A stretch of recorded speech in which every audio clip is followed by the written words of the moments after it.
যাতে করে এই সংস্কারের মধ্য দিয়ে আগামীতে আবার কোনো স্বৈরতন্ত্র কায়েমের সুযোগ না থাকে এবং যাতে একটা সুষ্ঠু নির্বাচনের মাধ্যমে জনগণের সত্যিকারের প্রতিনিধিতা নির্বাচিত হয়ে দেশ পরিচালনা করতে পারে।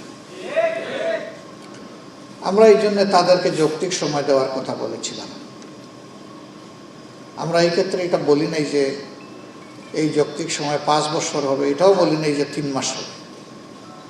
আমরা বলেছি যে আপনারাও বিবেকবান, আপনারাও সুশিক্ষিত, আপনারা জন আকাঙ্ক্ষার দ্বারা তৈরি সরকার, সুতরাং আপনারা মানুষকে আশাবাদী করবেন, হতাশ করবেন না। তাদের কাছে এটাই আমরা চাই, সংস্কারটা সুন্দরভাবে করে যেন একটা সুন্দর নির্বাচন উপহার দিতে পারেন। এই সংস্কারের জায়গায় কিছু আইনের সংস্কারও দরকার পড়বে, কিছু নিয়মকানুনের সংস্কারও দরকার। সাধারণত আমাদের দেশের ইতিহাস বলে, আমরা অন্য দেশে যাচ্ছি না, যে আমরা যখন বিরোধী দলে থাকি তখন আমরা জনগণের পক্ষে অনেক কথা বলি এবং বলি যে এই আইনটা গণবিরোধী আইন। কিন্তু আমরাই যখন আবার নির্বাচিত হয়ে কোনো সময় ক্ষমতায় যাওয়ার সুযোগ পাই, তখন এই কথা অন্তত 5 বছরের জন্য ভুলে যাই যে একদিন এটা বলেছিলাম। ফলে ওই কালো আইনগুলা তার জায়গায় থেকে যায়, থেকে আরো কালো কুচকুচে হয়।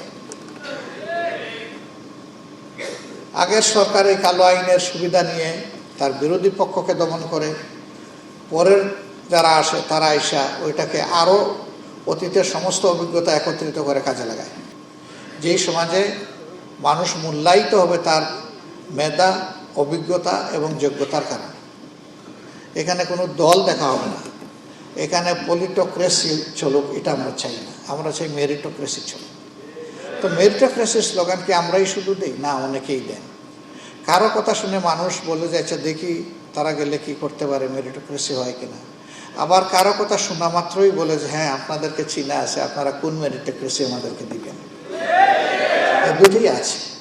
কেন রাজনীতিবিদদের ব্যাপারে মানুষের এই দুর্বল, এই কষ্টদায়ক ধারণাটা হবে কেন?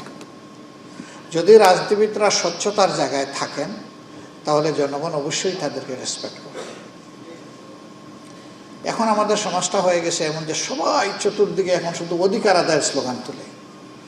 আপনারাও আশা করি মাঝে মধ্যে তুলেন, কারণ তুলতে তো হবে, না তুললেও হয় না।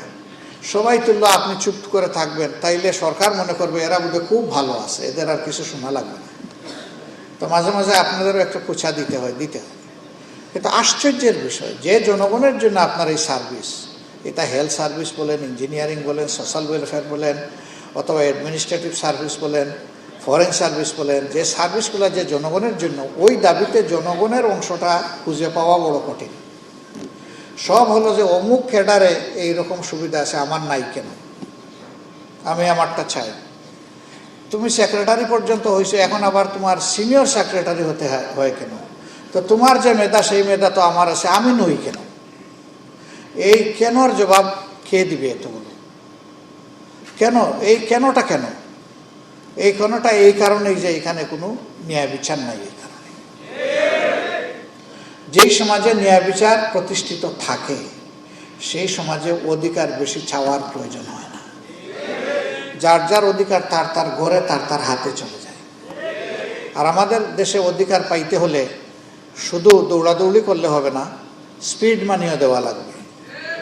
আমাদের দেশে একজন কি বলবো, কলঙ্কই বলবো, একজন কলঙ্ক মার্কা অর্থমন্ত্রী ছিলেন। তিনি বলছেন ঘুষকে ঘুষ বলা যাবে না, এটাকে স্পিড মানি বলতে হবে। এটা না দিলে কাজে স্পিড আসে না। মানে রাষ্ট্রীয়ভাবে ঘোষণা দিয়ে অর্থমন্ত্রী বলে দিলেন যে তোমরা প্রয়োজন মতো ঘুষ খাও, এটা এখন থেকে আর ঘুষ না, এটা তোমাদের পাওনা, এটা স্পিড মানি।